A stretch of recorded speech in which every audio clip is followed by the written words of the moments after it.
They arrived at our doorstep like an army, my in-laws standing tall with a group of men behind them. "Want the pressure gone? Then give us the house," they demanded, their voices sharp with menace. In that moment, I understood their love had always been conditional, built not on family but on greed and control. They thought they could scare us into submission, break us with threats and violence. But what they didn't know, they picked the absolute wrong woman to mess with. My name is Cassandra Cassie Miller, I'm 34 years old, and this is the story of how my husband and I faced down his own family. When they crossed a line so dark, it would shatter everything he thought he knew, and force me to confront a past I'd buried for good. I still remember that Sunday afternoon like it was yesterday. My husband, Nathan, and I were just planning our garden renovations, dreaming of summer, when suddenly, there was a knock at the door. I saw Martha's perfectly coiffed silver hair through the peephole, and Gerald's imposing figure beside her. They didn't mention they were coming. Nathan mumbled, surprised, as he opened the door. But his warm greeting died in his throat. Because behind his parents stood three burly men, their eyes cold, their posture radiating menace.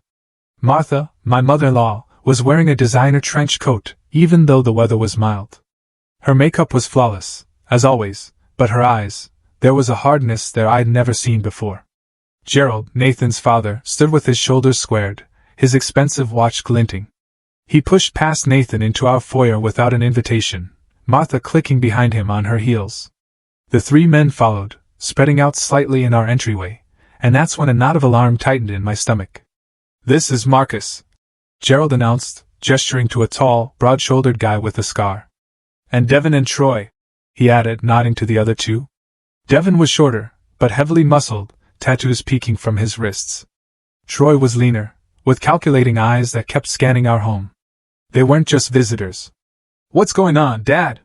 Nathan asked, his voice strained.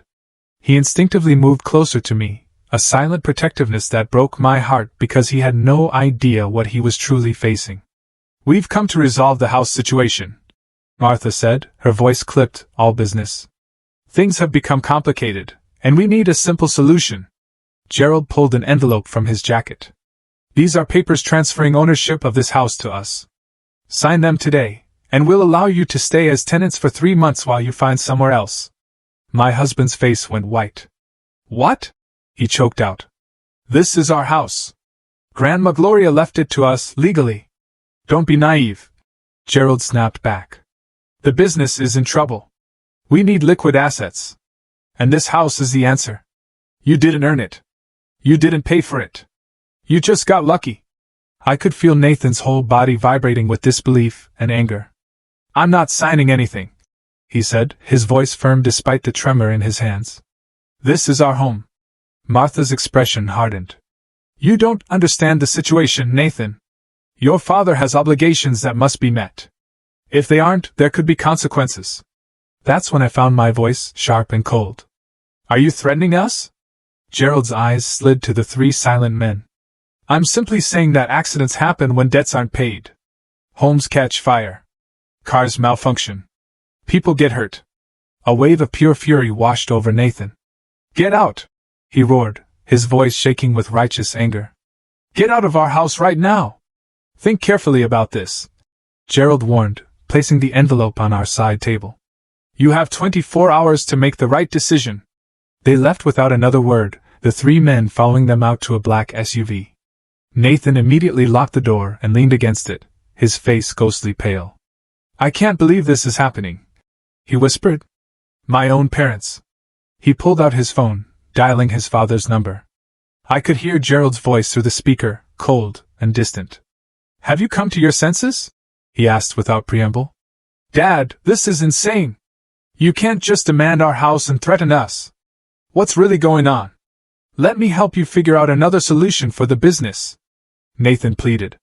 "There is no other solution. The house is worth over $1 million in today's market. That solves our problem. Your problem is deciding whether your home is worth more than your safety."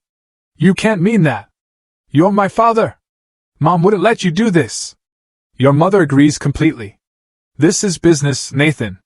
Nothing personal." "Nothing personal?" He was threatening his own son. 24 hours, Gerald said firmly, and then the line went dead. Nathan stared at his phone, disbelief etching lines into his face. "He hung up on me," he whispered. "My own father just threatened us and hung up on me." We moved to the kitchen, where Nathan collapsed into a chair, his hands shaking. I made him tea, my mind already racing, calculating risks and contingencies. "I don't understand how they could do this," he said, his voice hollow. "These are the people who raised me.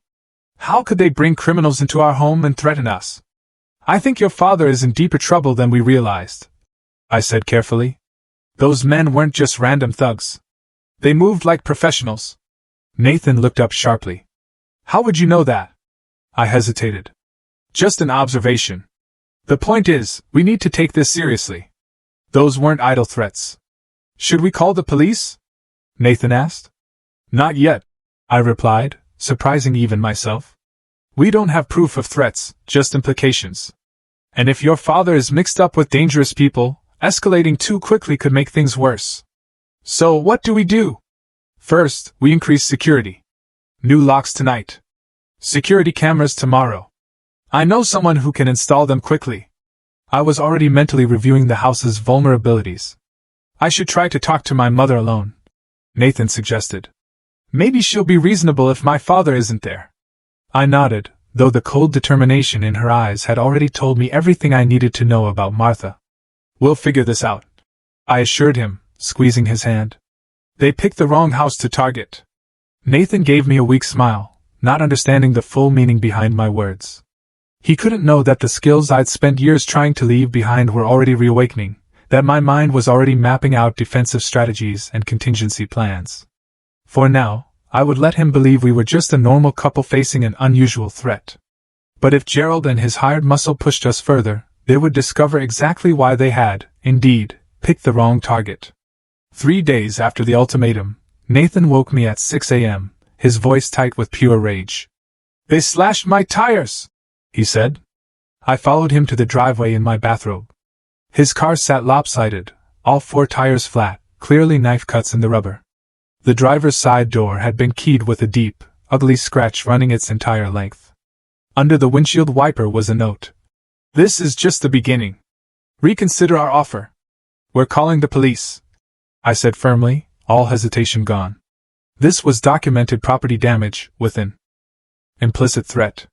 We needed an official record. Officer Ryan Davis arrived 30 minutes later, a solidly built man with a methodical approach I appreciated. He documented everything, took the note as evidence, and asked all the right questions. "Do you have any security cameras?" he asked. "Being installed tomorrow," I told him. "We've had verbal threats recently." "From whom?" he asked, pen poised.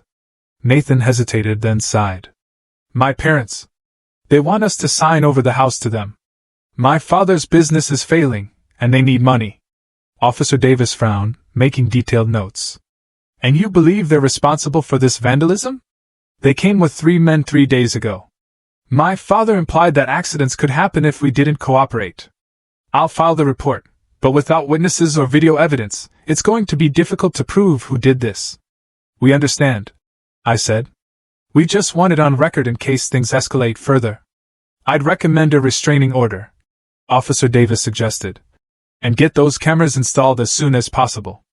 After he left, Nathan called his boss to explain he'd be late. "My car has been vandalized," he said wearily. "I need to get it towed and find a rental." I drove him to work, arranging for his car to be towed. He was quiet during the drive, his face drawn with stress. "I'll pick you up at 5, I told him. "Call me if anything happens." "Thanks, Cassie," he said, leaning in to kiss me goodbye. "I don't know what I'd do without you right now."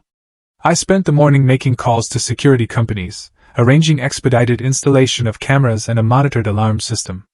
I also withdrew a chunk of cash from our emergency fund. We might need resources that couldn't be traced through credit card statements. At 2:30 my phone rang. It was Nathan. "My father showed up at the office," he said, his voice shaking with anger and embarrassment. "He made a scene in the lobby, shouting that I was ungrateful and betraying the family." "Are you okay?" "No," he admitted. "Amanda called me into her office afterward. She's concerned about how this family drama might affect our client relationships." Amanda was Nathan's boss, the founder of the architectural firm, known for discretion. What did you tell her? The truth. That my parents are trying to force us to sign over our house and are using intimidation tactics. She was sympathetic but warned me to keep it from affecting my work. Did your father leave? Security escorted him out, but not before he told half the office that I was stealing family property and would regret my choices. By the time I picked Nathan up that evening, word had spread. Colleagues gave him sympathetic or curious looks. He could hear whispers stop when he entered the break room. Everyone's talking about it, he said, sliding into the passenger seat. Trevor even asked if I was having mob problems because of the guys who were with my dad during the confrontation at home. It'll blow over, I assured him, though I wasn't certain it would. If Gerald was desperate enough to make a scene at Nathan's workplace, he was desperate enough for more drastic measures. That evening, Nathan's phone rang continuously. First, his sister Elaine. Nate, what's happening? Her voice worried. Dad came home raging about you and the house. They're trying to force us to sign it over to them, Nathan explained. They brought threatening men to our house, and now my car has been vandalized. Oh God, Elaine breathed. I knew they were having money troubles, but I never thought they'd go this far. Nathan, be careful. Dad was on the phone earlier with someone, and he sounded desperate. He kept saying he'd get the money one way or another. Thanks for the warning, Nathan said. You should distance yourself from this, Elaine. I don't want you caught in the middle. You're my brother. I'm already in the middle, she said firmly. I'll let you know if I hear anything else. The next call was less supportive. Nathan's brother, Richard, who worked in their father's business, was coldly angry. You're going to destroy this family, he accused, without preamble. The business is on the brink, and you're sitting in $1 million house you did nothing to earn. That house was Grandma's gift to us, not a family asset, Nathan argued, his voice rising. And threatening us isn't going to change that. You always were selfish. Richard spat. When this company goes under and 30 employees lose their jobs, that's on you. And don't think this ends with a few scratches on your precious car. Dad has connections you don't want to mess with. Nathan ended the call and turned off his phone, his hands shaking. My own family, he whispered. My own brother threatening me now. I sat beside him on the couch, holding his hand. We'll get through this, I promised. The security system will be installed tomorrow, and I've already spoken to a lawyer about the restraining order. I keep thinking this can't be real, Nathan said. That I'll wake up and my parents will be the people I thought they were. I didn't know how to tell him that people often aren't who we believe them to be. That sometimes the masked people wear are so convincing that when they finally slip, the reality is unrecognizable. I had learned that lesson years ago in my former career, but Nathan was learning it now in the most painful way possible. Try to get some sleep, I said gently. I'll stay up and keep watch tonight. You can't stay up all night, he protested. Trust me, I said with a small smile. I've had practice. He didn't question what I meant. Too exhausted by the day's events to notice the hint about my past. As he fell into a troubled sleep, I positioned myself near the window with a clear view of our driveway and front yard, prepared for a long night of vigilance. The security installation couldn't come soon enough. And soon I would need to make a decision about how much of my past to reveal to Nathan, because if things continued to escalate, I would need to employ skills I had hoped never to use again. The week following the car vandalism brought a tense quiet. Too quiet. Nathan's parents made no contact, and the threatening men didn't return. But instead of relief, I felt mounting dread. This wasn't a retreat. It was tactical patience. On Friday afternoon, while Nathan was at work, I made a decision. Sitting alone in our kitchen, I stared at my phone, contemplating the call I was about to make. Once I took this step, there would be no going back to the life I'd carefully constructed. I dialed a number I hadn't used in 5 years. Harris, a familiar voice answered. Amanda, it's Cassie Miller, formerly Cassandra Reynolds. There was a pause. Holy sh*T, Reynolds. I thought you fell off the face of the earth. I needed a clean break, I explained. But now I need your help. Detective Amanda Harris had been my closest colleague at the Bureau.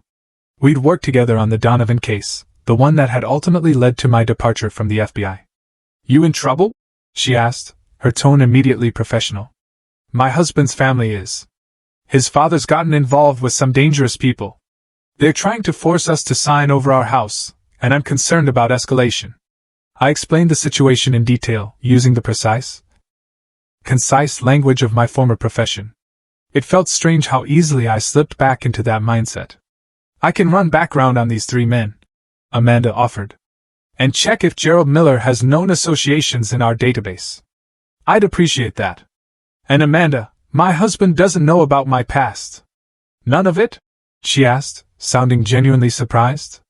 He thinks I've always been a high school counselor who moved here for a fresh start after a bad breakup. Amanda whistled low. That's quite a cover story. You planning to tell him now? I don't see how I can avoid it. Not if I'm going to protect him properly. After ending the call, I spent the afternoon preparing. I retrieved a locked box from the back of our closet, hidden behind winter clothing. Inside was a small Glock 43, properly registered and maintained, though I hadn't fired it in years. There were also credentials, case notes, and photographs I'd kept as insurance despite official protocol requiring their surrender. When Nathan came home, I had dinner waiting and a bottle of his favorite wine open on the table. What's the occasion? He asked, looking surprised at the formal table setting. We need to talk, I said, my voice steady. And you might want some wine for this conversation. We ate in relative silence, Nathan sensing the gravity of whatever I was preparing to say. When we finished, I took a deep breath. Nathan, there's something important about me that I haven't told you. Something that changes how we need to handle the situation with your parents. He set down his wine glass, giving me his full attention. What is it? Before I became a school counselor, I had a different career. I paused, meeting his eyes directly. I was an FBI agent specializing in organized crime investigations. Nathan stared at me, his expression frozen between disbelief and confusion. You were what? An FBI agent for 8 years. I left the bureau 5 years ago, just before we met. That's not possible, he stammered. You're a counselor. You have a degree in psychology. Your colleagues know you from graduate school. My undergraduate degree is in psychology. My graduate credentials were partly established as cover after I left the bureau. I did complete legitimate counseling training, but my history was adjusted. I opened the lockbox I had placed beside the table and showed him my old credentials. I was part of an organized crime task force. My last case involved bringing down the Donovan family in Boston. They were involved in everything from racketeering to human trafficking. Nathan picked up my old ID card, staring at the photo of me with shorter hair and a more severe expression. Why didn't you tell me? We've been married for 4 years. The Donovan case ended badly. A source was compromised. 2 agents died. I received threats against my family. I swallowed hard. I requested a new identity and location. Not witness protection, exactly, but a bureau-supported fresh start. Telling anyone about my past could have created risk. Even your husband? His voice held hurt. Especially my husband. The less you knew, the safer you were. I reached for his hand. And after a while, I convinced myself it was better this way. I wanted to be Cassie Miller, school counselor. I wanted to leave Cassandra Reynolds behind. Nathan withdrew his hand, standing up to pace the kitchen. So, for our entire relationship, you've been lying to me about something fundamental.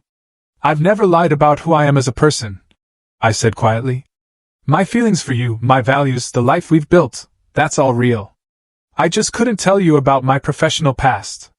And you're telling me now because of my parents? Because of the threats?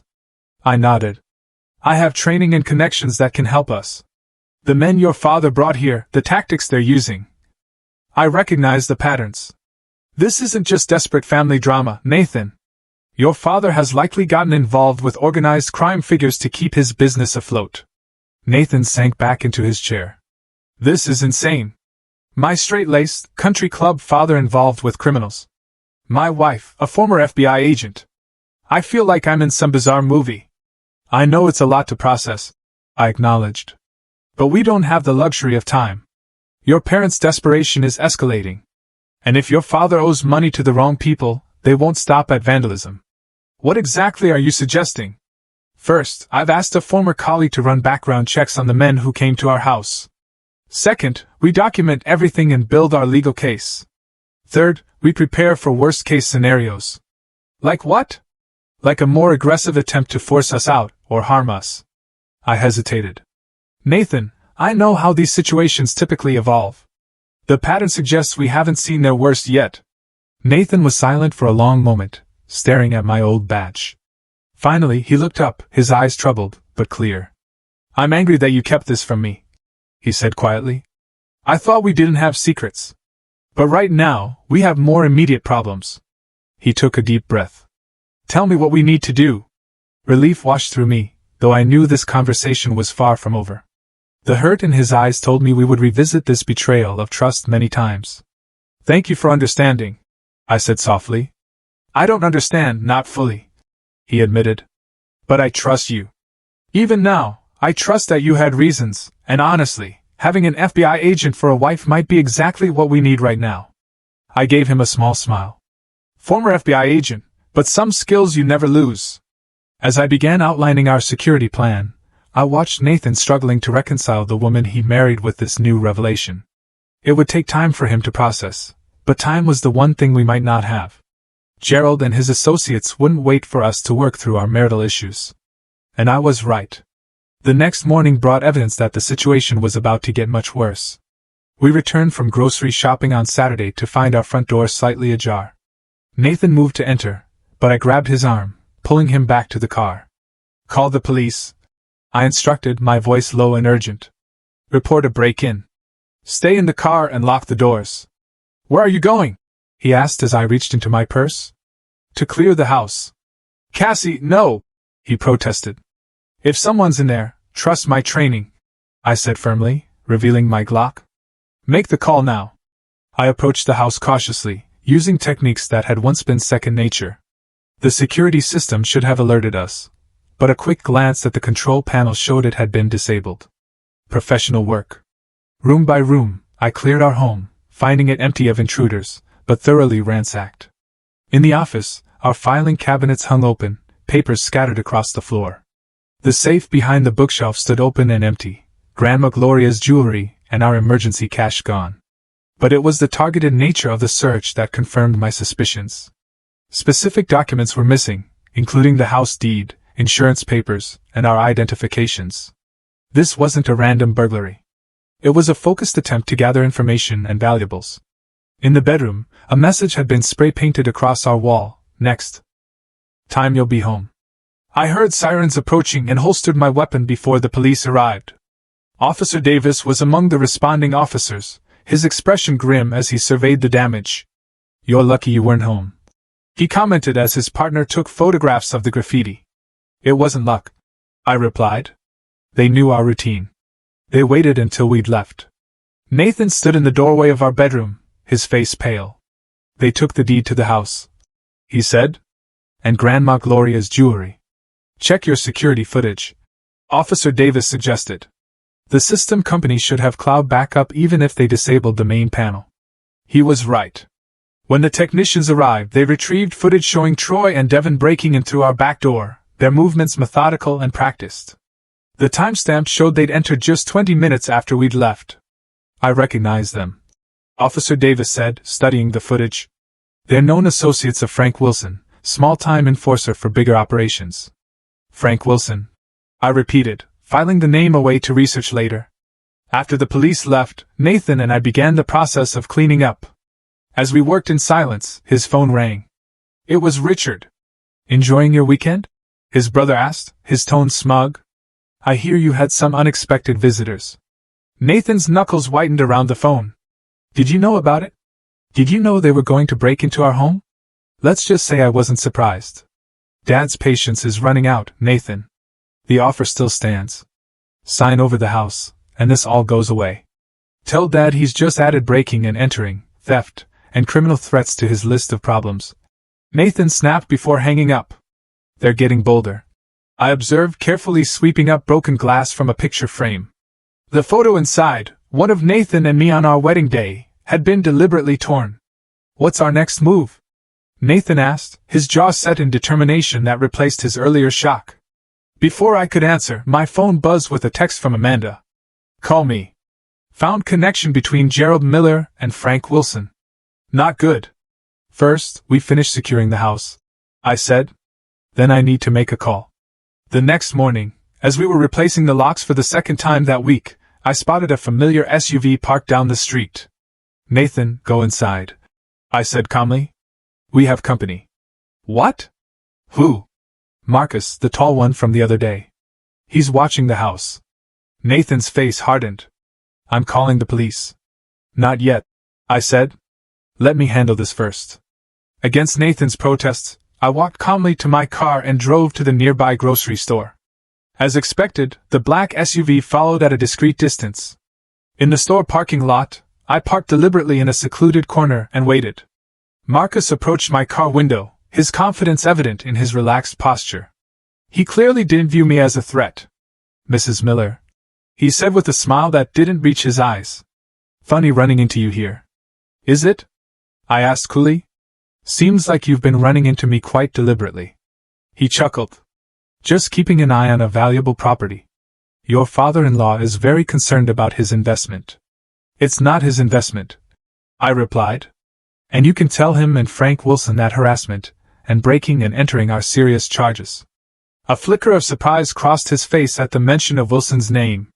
"I don't know what you're talking about, lady, but accidents happen to nice houses like yours. Electrical fires, gas leaks, tragic things. Especially when the owners are inside." I stepped out of the car, watching his posture change slightly as he reassessed me. "Let me be very clear," I said, my voice dropping. "I know exactly who you are and who you work for.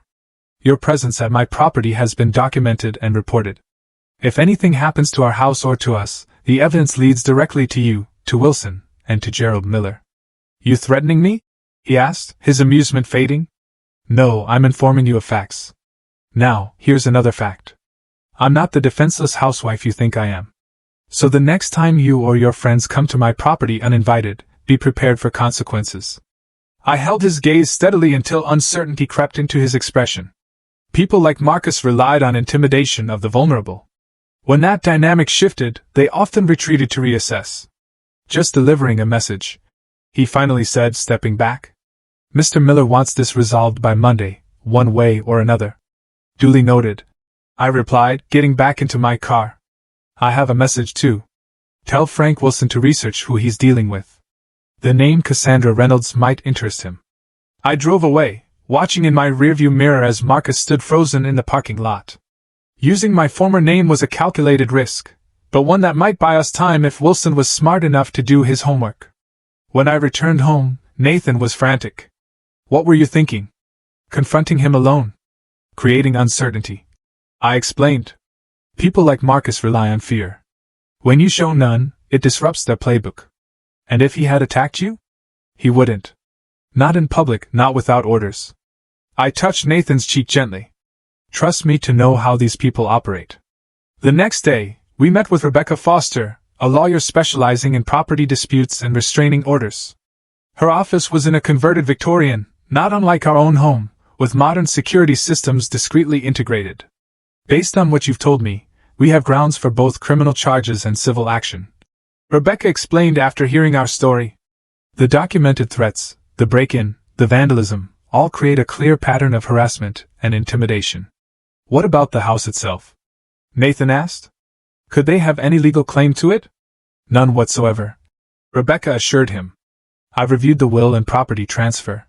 It's ironclad. Your grandmother left it specifically to you, not to your parents. There's more," I added. "I have reason to believe Gerald Miller is in debt to Frank Wilson, a known criminal figure in the area. The pressure to acquire our property likely stems from this debt." Rebecca's eyebrows rose. "That adds a serious dimension. If we can prove that connection, the criminal charges become much more severe. My former colleague is gathering evidence on that front," I said with a glance at Nathan. He still tensed slightly at references to my previous career. "I'll file for an emergency restraining order tomorrow morning," Rebecca said. "In the meantime, document everything. Avoid direct contact with any of these individuals, and maintain your security measures." As we left the lawyer's office, Nathan looked more resolute than he had in days. "I'm done being a victim in this," he said firmly. "It's time we fought back." I squeezed his hand. "That's exactly what we're going to do." Monday morning, I made a series of calls while Nathan reluctantly went to work, escorted by a private security guard we'd hired for the week. Amanda Harris was my first call. What have you found? I asked without preamble. Your father-in-law is in deep, Amanda replied. He owes Wilson nearly $800,000 from gambling debts and failed investments. Wilson's using the debt to launder money through the import business. That explains the desperation for liquid assets. I mused. The house would solve his immediate problem. There's more, Amanda continued. Wilson's operation is being investigated by the Boston field office as part of a larger RICO case. Your father-in-law is already on their radar. Can you connect me with a case agent? Already did. Jessica Parker is expecting your call. She's particularly interested in the 3 musclemen who've been harassing you. Jessica Parker turned out to be a sharp, no-nonsense agent with an impressive record of organized crime convictions. We arranged to meet at a coffee shop downtown to maintain a lower profile. Your father-in-law picked the wrong partners. Jessica told me over espresso. Wilson is under pressure from higher-ups in the organization. When people get desperate, they make mistakes. Like sending the same men to threaten us and then break into our home. I noted. Exactly. We've been building a case against Wilson for months, but we've lacked direct evidence of his enforcement tactics. Your situation provides that connection. What are you proposing? A coordinated approach. We continue our investigation while you maintain the pressure through legal channels. If Wilson or your father-in-law escalate, we'll have cause for more direct intervention. And if they come after us more aggressively in the meantime? Jessica smiled slightly. From what I remember of your work on the Donovan case, you're more than capable of handling yourself until backup arrives. With law enforcement now formally in the loop, I turned my attention to our home's security.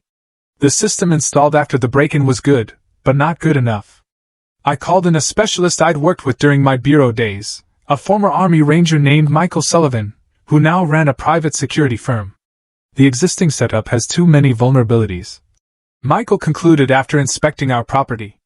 I can upgrade you to a system that would make Fort Knox jealous, but it'll cost. Do it, I authorized. Money is not the issue right now.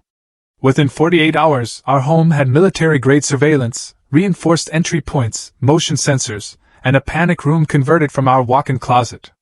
Michael's team worked efficiently, completing the installation just as Nathan returned home from work on Tuesday. Is all this really necessary? Nathan asked, watching as technicians calibrated the final cameras. Better to have it and not need it, I replied. Besides, we're not just protecting ourselves now. We're gathering evidence. That evening, I deliberately called a local jeweler known for buying estate pieces and mentioned loudly that we would be bringing in the remaining family jewelry for appraisal on Thursday. Then I called our insurance company and discussed increasing our coverage for irreplaceable items still in the home. What are you doing? Nathan asked when I hung up. Creating bait, I explained. We need them to make another move, but this time on our terms. You're trying to get them to break in again? He asked incredulously. In a controlled situation where we're prepared and can document everything. I laid out the plan. They think we're vulnerable and frightened. We'll use that misconception. The next step was confronting Richard. Nathan's brother had been Gerald's willing accomplice and potentially our weakest link for gathering evidence.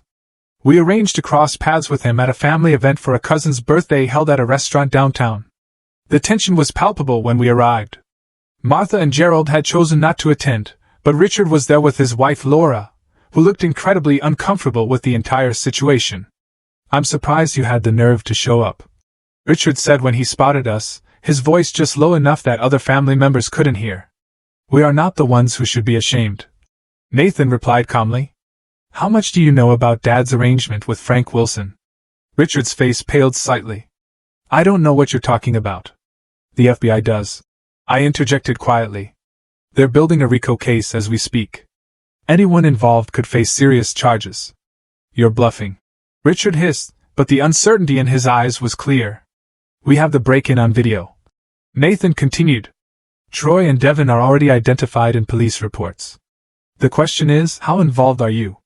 Did you just know about it, or did you help plan it? I discreetly activated the recording device in my purse. Richard glanced around nervously, then leaned closer. Look, I didn't know they were going to break in. Dad just said he was putting pressure on you to be reasonable about the house. He needs it to pay off Wilson before things get worse. Worse? How? Nathan pressed. Wilson's people don't play games. Dad said, either he gets the money from selling your house or they'll collect through the business and the family. So, you helped him threaten your own brother. Richard had the decency to look ashamed. I was protecting the business, our employees, our family name, by becoming criminals ourselves? Nathan said flatly. Did Mom know about the break-in too? Richard hesitated. She knows everything. She's the one who suggested using the house to solve the problem. As we left the restaurant, the recording safely secured, Nathan was silent. Learning his mother's role had hit him hard. I need to talk to her, he finally said. One-on-one. Are you sure that's wise? I asked. No, but it's necessary. I need to hear it from her directly. The next morning, Nathan arranged to meet Martha at a cafe near her weekly hair appointment. I watched from my car across the street, ready to intervene if necessary. Their conversation was intense. I couldn't hear the words, but I could see Martha's face shift from composed superiority to defensive anger, and finally to something like fear, as Nathan presumably revealed how much we knew. When she left 30 minutes later, her perfect posture had crumbled, and she glanced around nervously before hurrying to her car. She admitted everything. Nathan reported when he returned to my car. Dad owes Wilson for gambling debts and failed investments. They'd been using the business to launder money for Wilson's organization. When that wasn't enough, Wilson demanded more direct compensation. Did she understand the legal jeopardy therein? She does now. I told her about the FBI investigation, the evidence we've gathered. She nearly collapsed when I mentioned RICO charges. Nathan stared out the window. She begged me to reconsider about the house. Said it was the only way out for them. And what did you tell her? That they chose this path, not us. That criminals threatened their son and daughter-in-law. That Grandma Gloria would be ashamed. His voice broke slightly. And that if they come near us again, we'll use every piece of evidence we have. As we drove home, I received a text from Jessica Parker. Wilson making moves. Be alert. Backup ready if needed. Our trap was set. Now we just had to wait for someone to take the bait. Thursday night, I sat in our newly converted panic room. The import business. That explains the desperation for liquid assets. I mused. The house would solve his immediate problem. There's more. Amanda continued. Wilson's operation is being investigated by the Boston field office as part of a larger RICO case. Your father-in-law is already on their radar. Can you connect me with a case agent? Already did. Jessica Parker is expecting your call. She's particularly interested in the 3 musclemen who've been harassing you. Jessica Parker turned out to be a sharp, no-nonsense agent with an impressive record of organized crime convictions. We arranged to meet at a coffee shop downtown to maintain a lower profile. Your father-in-law picked the wrong partners. Jessica told me over espresso. Wilson is under pressure from higher-ups in the organization. When people get desperate, they make mistakes. Like sending the same men to threaten us and then break into our home. I noted. Exactly. We've been building a case against Wilson for months, but we've lacked direct evidence of his enforcement tactics. Your situation provides that connection. What are you proposing? A coordinated approach. We continue our investigation while you maintain the pressure through legal channels. If Wilson or your father-in-law escalate, we'll have cause for more direct intervention. And if they come after us more aggressively in the meantime? Jessica smiled slightly. From what I remember of your work on the Donovan case, you're more than capable of handling yourself until backup arrives. With law enforcement now formally in the loop, I turned my attention to our home's security. The system installed after the break-in was good, but not good enough. I called in a specialist I'd worked with during my bureau days, a former Army Ranger named Michael Sullivan, who now ran a private security firm. The existing setup has too many vulnerabilities. Michael concluded after inspecting our property. I can upgrade you to a system that would make Fort Knox jealous, but it'll cost. Do it. I authorized. Money is not the issue right now. Within 48 hours, our home had military-grade surveillance, reinforced entry points, motion sensors, and a panic room converted from our walk-in closet. Michael's team worked efficiently, completing the installation just as Nathan returned home from work on Tuesday. Is all this really necessary? Nathan asked, watching as technicians calibrated the final cameras. Better to have it and not need it. I replied. Besides, we're not just protecting ourselves now. We're gathering evidence. That evening, I deliberately called a local jeweler known for buying estate pieces and mentioned loudly that we would be bringing in the remaining family jewelry for appraisal on Thursday. Then I called our insurance company and discussed increasing our coverage for irreplaceable items still in the home. "What are you doing?" Nathan asked when I hung up. "Creating bait," I explained. "We need them to make another move, but this time on our terms." "You're trying to get them to break in again?" he asked incredulously. "In a controlled situation where we're prepared and can document everything." I laid out the plan. "They think we're vulnerable and frightened. We'll use that misconception." The next step was confronting Richard. Nathan's brother had been Gerald's willing accomplice and potentially our weakest link for gathering evidence. We arranged to cross paths with him at a family event for a cousin's birthday held at a restaurant downtown. The tension was palpable when we arrived. Martha and Gerald had chosen not to attend, but Richard was there with his wife Laura, who looked incredibly uncomfortable with the entire situation. "I'm surprised you had the nerve to show up," Richard said when he spotted us, his voice just low enough that other family members couldn't hear. "We are not the ones who should be ashamed," Nathan replied calmly. "How much do you know about Dad's arrangement with Frank Wilson?" Richard's face paled slightly. "I don't know what you're talking about." "The FBI does," I interjected quietly. "They're building a RICO case as we speak. Anyone involved could face serious charges." "You're bluffing," Richard hissed, but the uncertainty in his eyes was clear. "We have the break-in on video," Nathan continued. "Troy and Devin are already identified in police reports. The question is, how involved are you? Did you just know about it, or did you help plan it?" I discreetly activated the recording device in my purse. Richard glanced around nervously, then leaned closer. "Look, I didn't know they were going to break in. Dad just said he was putting pressure on you to be reasonable about the house. He needs it to pay off Wilson before things get worse." "Worse? How?" Nathan pressed. "Wilson's people don't play games. Dad said, either he gets the money from selling your house or they'll collect through the business and the family." "So, you helped him threaten your own brother?" Richard had the decency to look ashamed. "I was protecting the business, our employees, our family name, by becoming criminals ourselves?" Nathan said flatly. "Did Mom know about the break-in too?" Richard hesitated. "She knows everything. She's the one who suggested using the house to solve the problem." As we left the restaurant, the recording safely secured, Nathan was silent. Learning his mother's role had hit him hard. "I need to talk to her," he finally said. "One-on-one." "Are you sure that's wise?" I asked. "No, but it's necessary. I need to hear it from her directly." The next morning, Nathan arranged to meet Martha at a cafe near her weekly hair appointment. I watched from my car across the street, ready to intervene if necessary. Their conversation was intense. I couldn't hear the words, but I could see Martha's face shift from composed superiority to defensive anger, and finally to something like fear, as Nathan presumably revealed how much we knew. When she left 30 minutes later, her perfect posture had crumbled, and she glanced around nervously before hurrying to her car. She admitted everything, Nathan reported when he returned to my car. "Dad owes Wilson for gambling debts and failed investments. They'd been using the business to launder money for Wilson's organization. When that wasn't enough, Wilson demanded more direct compensation. Did she understand the legal jeopardy therein? She does now. I told her about the FBI investigation, the evidence we've gathered. She nearly collapsed when I mentioned RICO charges." Nathan stared out the window. "She begged me to reconsider about the house. Said it was the only way out for them." "And what did you tell her?" "That they chose this path, not us. That criminals threatened their son and daughter-in-law. That Grandma Gloria would be ashamed." His voice broke slightly.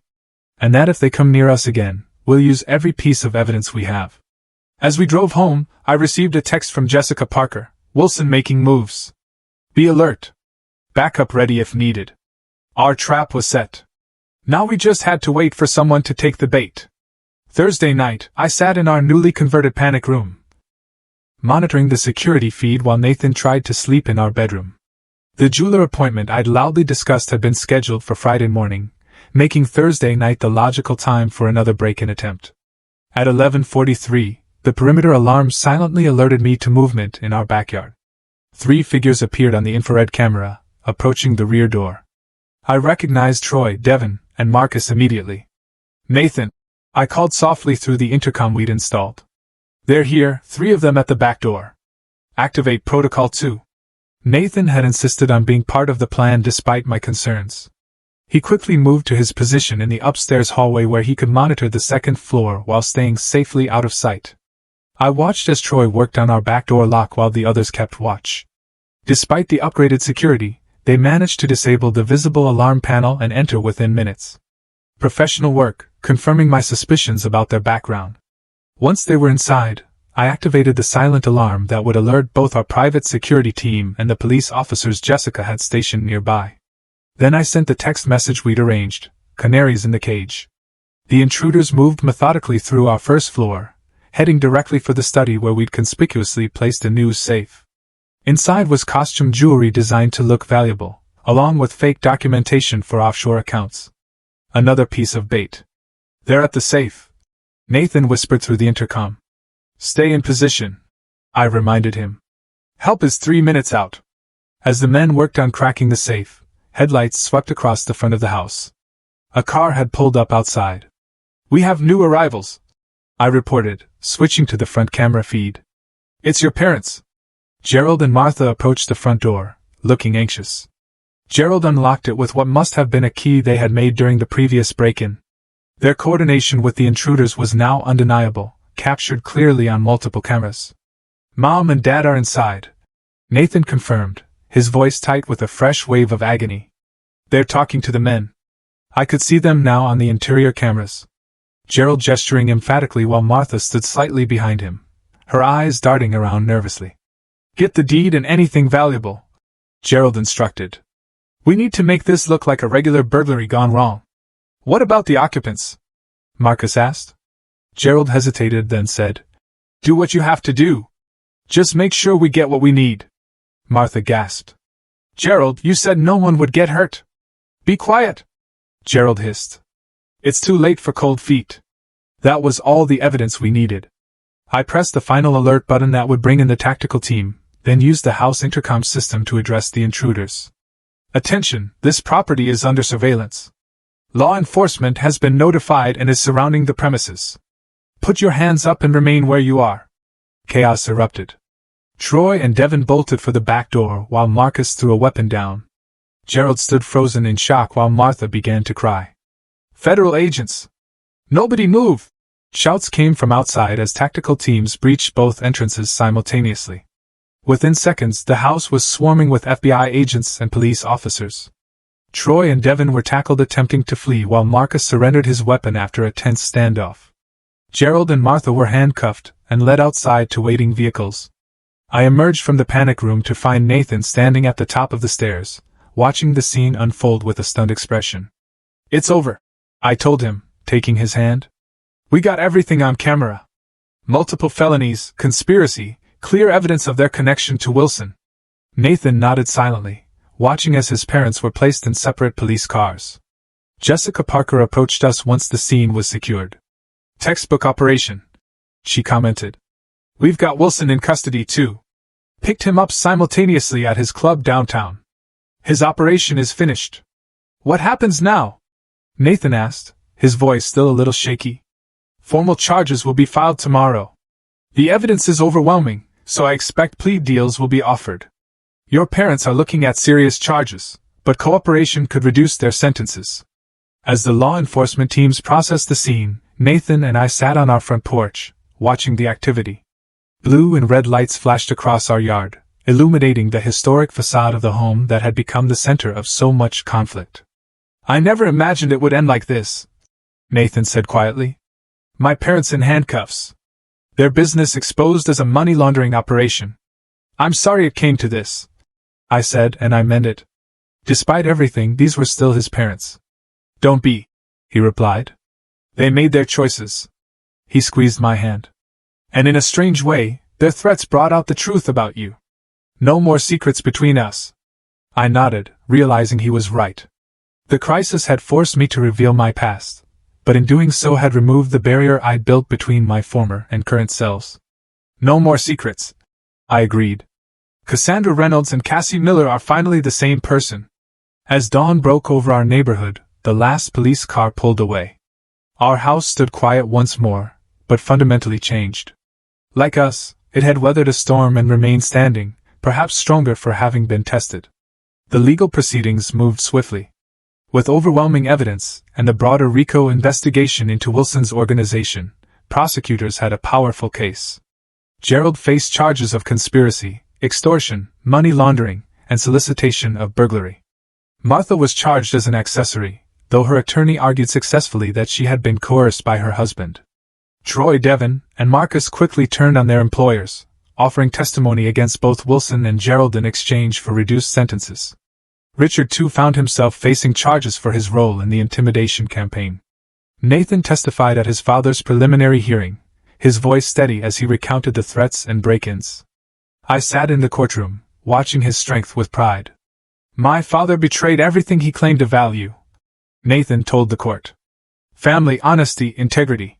He was willing to put his own son and daughter-in-law at risk of physical harm to solve problems of his own making. Gerald barely looked at Nathan during the testimony, his eyes fixed on the table in front of him. Martha, seated separately with her own attorney, wept quietly. In the end, Gerald accepted a plea deal that would send him to federal prison for 12 years. Martha received 5 years probation and community service. Their business was liquidated to pay restitution, and both were barred from financial industry positions for life. The aftermath rippled through the family. Some relatives refused to speak to us, blaming Nathan for destroying the family. Others, like Elaine, stood firmly by our side. I always knew Dad had a dark side, she confided over coffee one afternoon. The way he threatened to cut off my college funds whenever I disagreed with him. The way he'd pit Richard and Nathan against each other. But I never imagined he'd go this far. Richard's situation proved complicated. Initially charged as a co-conspirator, he eventually received a suspended sentence after cooperating with prosecutors. His marriage to Laura didn't survive the scandal, and he moved across the country to start over. Months after the arrests, Richard called Nathan. I was wrong, he said simply. I believed Dad's lies because I wanted to. Because it was easier than admitting what he'd become. It's going to take time, Rich, Nathan replied. Trust isn't rebuilt overnight. I know. I just wanted to say it. I'm sorry for everything. Nathan began meeting with a therapist specializing in family trauma. The betrayal by his parents had shaken his fundamental understanding of his childhood and identity. I keep wondering if I ever really knew them, he confessed during a quiet evening at home. Were they always capable of this, or did desperation change them? People are complicated, I offered. They can compartmentalize, justify actions they normally condemn. Your father probably never saw himself as the villain in this story. How do you reconcile loving someone with knowing what they're capable of? You don't necessarily, I said gently. You acknowledge both realities. The father who taught you to ride a bike also threatened your safety. Both versions are true. My own professional life changed as well. After discussions with Nathan and careful consideration, I decided to return to law enforcement on a limited basis. The Boston field office offered me a consulting position focusing on financial crimes, allowing me to use my expertise while maintaining my counseling practice. Are you sure about this? Nathan asked when I showed him the offer letter. You left that world for a reason. I left because I needed to escape after a traumatic case, I explained. But using those skills again to protect us, to fight back. I realized I've been hiding from a part of myself that doesn't need to stay hidden. He nodded thoughtfully. I like the idea of you not having to compartmentalize anymore. The whole Cassie is greater than the sum of her parts. Our home, the source of so much conflict, became a symbol of our resilience. We continued the renovations that had been interrupted, creating a space that honored both Gloria's legacy and our own journey. I think Grandma would approve of the security upgrades, Nathan joked as we installed new lighting in the garden. She always did say better safe than sorry. On the 1-year anniversary of the night that had ended the threats, we hosted a dinner for those who had stood by us. Elaine and her husband, Amanda Harris, Jessica Parker, and Rebecca Foster gathered around Gloria's antique dining table. We raised glasses in a toast. To homes, Nathan said simply. Not just the buildings, but the safety and truth they contain. And to picking the wrong targets, I added with a smile, taking his hand. As our friends laughed and conversation flowed, I looked around at the home we'd fought so hard to protect. It wasn't just the physical structure that had been threatened, but the life and future we were building together. In fighting for one, we had strengthened the other. Later that night, as Nathan and I stood on our porch looking at the stars, he put his arm around me. You know, when I first found out about your FBI past, I was shocked. But now, I can't imagine you any other way. Even with all the complications it brought? Especially with those. Because that's what made you who you are. The complications, the contradictions, the strength that comes from overcoming them. I leaned my head against his shoulder, feeling truly at home in both our house and my identity for the first time in years. You were right that night, Nathan murmured. They really did pick the wrong target.